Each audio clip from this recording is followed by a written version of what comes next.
Hi, welcome to me Priya's kitchen. ఈరోజు మనం సొరకాయతో పెరుగు చట్నీ ఎలా చేయాలో చూసేద్దాం. దానికి కావలసిన పదార్థాలు: సొరకాయ, పెరుగు, ఉల్లిపాయ, ఆవాలు, జీలకర్ర, కొంచెం మెంతులు, ఉప్పు, పసుపు, పచ్చిమిర్చి, అల్లం, కొత్తిమీర, ఆయిల్. ముందుగా మనం వెజిటేబుల్స్ అన్నీ కట్ చేసి పక్కన పెట్టుకుందాం.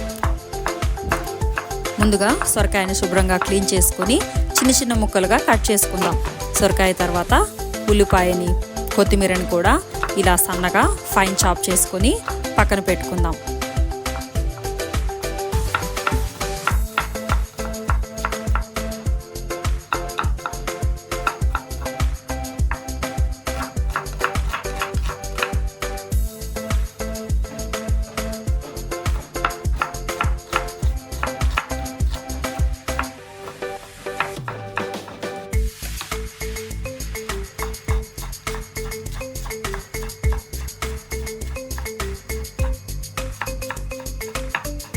ఇవి కట్ చేసుకున్న తర్వాత అల్లం, పచ్చిమిర్చి మీకు కావాల్సినంత కారం మోతాదులో రోల్లో కానీ మిక్సీలో కానీ కొంచెం కచ్చాపచ్చాగా దంచి పక్కన పెట్టుకోవాలి.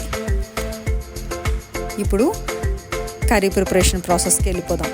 ముందుగా స్టవ్ ఆన్ చేసి ఒక కడాయి పెట్టుకుని ఇందులో తగినంత ఆయిల్ వేసుకుని కొంచెం ఆవాలు, జీలకర్ర, మెంతులు వేసి పోపు పెట్టుకుందాం.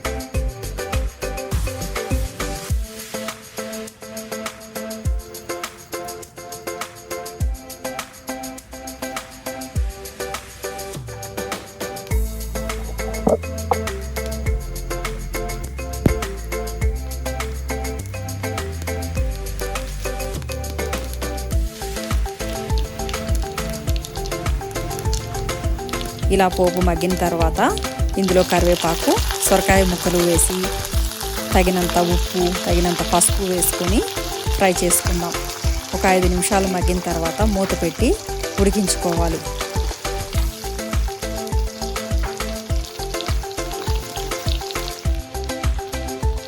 సొరకాయ ముక్కలు మెత్తగా ఉడికిన తర్వాత ఖచ్చితంగా ఇందులో వాటర్ అంతా ఎవాపరేట్ అయిపోయేలాగా చూసుకోవాలి.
ఇలా సొరకాయలో వాటర్ మొత్తం డ్రై అయిపోయిన తర్వాత మొత్తం సొరకాయ కుక్ అయ్యాక ఇలా ఫ్రై లాగా తయారవుతుంది.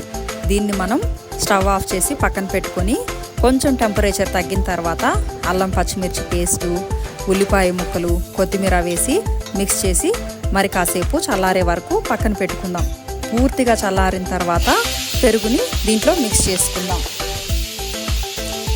ఇలా కర్రీ చల్లారిన తర్వాత మాత్రమే పెరుగుని ఎందుకు యాడ్ చేసుకుంటామంటే వేడి మీద పెరుగు వేసామంటే కర్రీ మొత్తం వాటర్గా అయిపోతుంది. చల్లారిన తర్వాత యాడ్ చేసామంటే కర్రీ థిక్ కన్సిస్టెన్సీలో చూడటానికి బాగుంటుంది, టేస్ట్ కూడా బాగుంటుంది.